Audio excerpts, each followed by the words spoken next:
How do you stay focused in a world filled with so many distractions? How can you accomplish more by doing less? How do you knock down a big goal that seems impossible at the moment?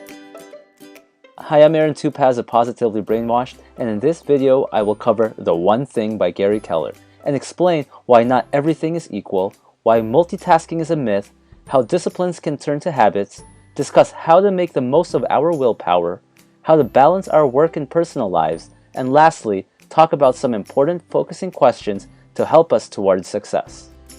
Growing up, I was a juggler, did yoga, could memorize hundreds of numbers, was a breakdancer, studied over 10 languages, and much more.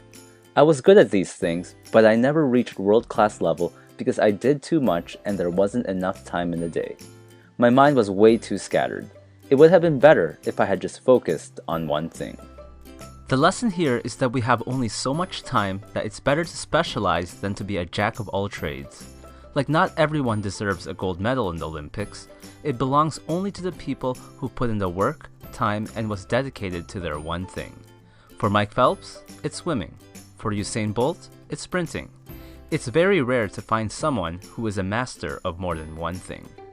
Our goal should be to take our to-do list and to turn it into a success list. That is to keep applying Pareto's 80-20 principle and to narrow it down until there is only one thing left.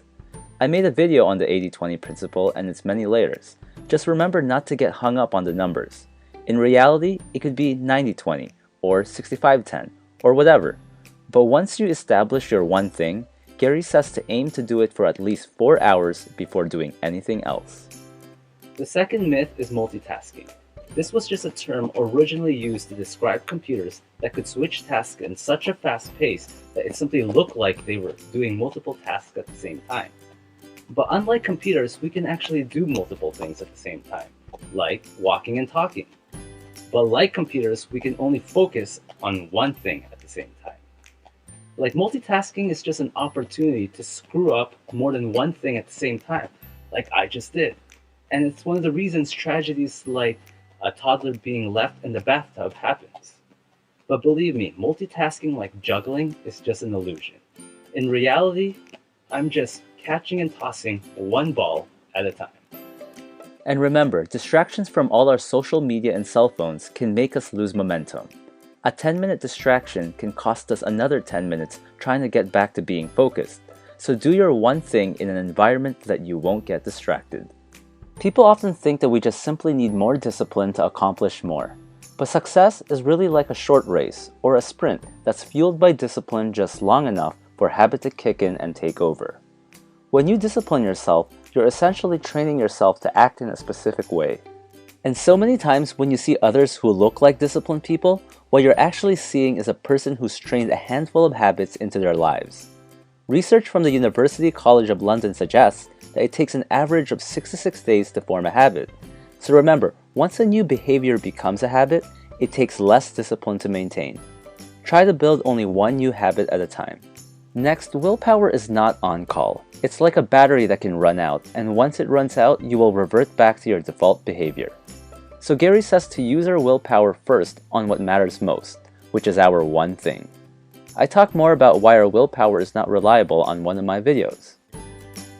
Next, Gary says to picture juggling 5 balls representing work, family, health, friends, and integrity, with work being made out of rubber that if you drop, it will bounce, and the rest being made out of glass that can shatter. He says to separate these for counterbalancing purposes.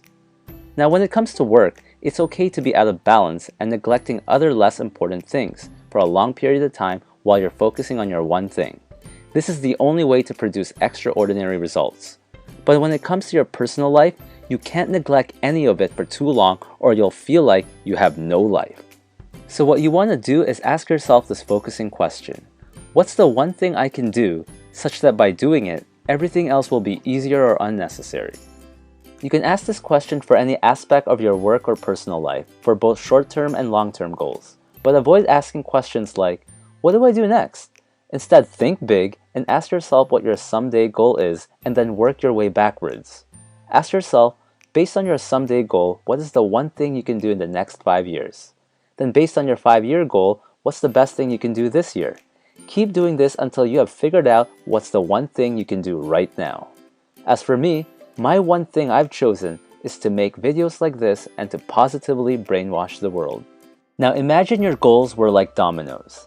Dominoes have the power to knock down another domino 50% bigger than itself. So if you line up all your goals and keep knocking down your one thing again and again and again, over time, you will knock down a football player, then the Leaning Tower of Pisa, then the Eiffel Tower. Before you know it, Mount Everest. And eventually, you'll reach the moon and beyond. Thanks for watching. If you like this video, then choose one of the following. You can either A, subscribe and like, B, listen to the share bear over there and show that you care, C, watch my latest video, or D, tell me to join the circus.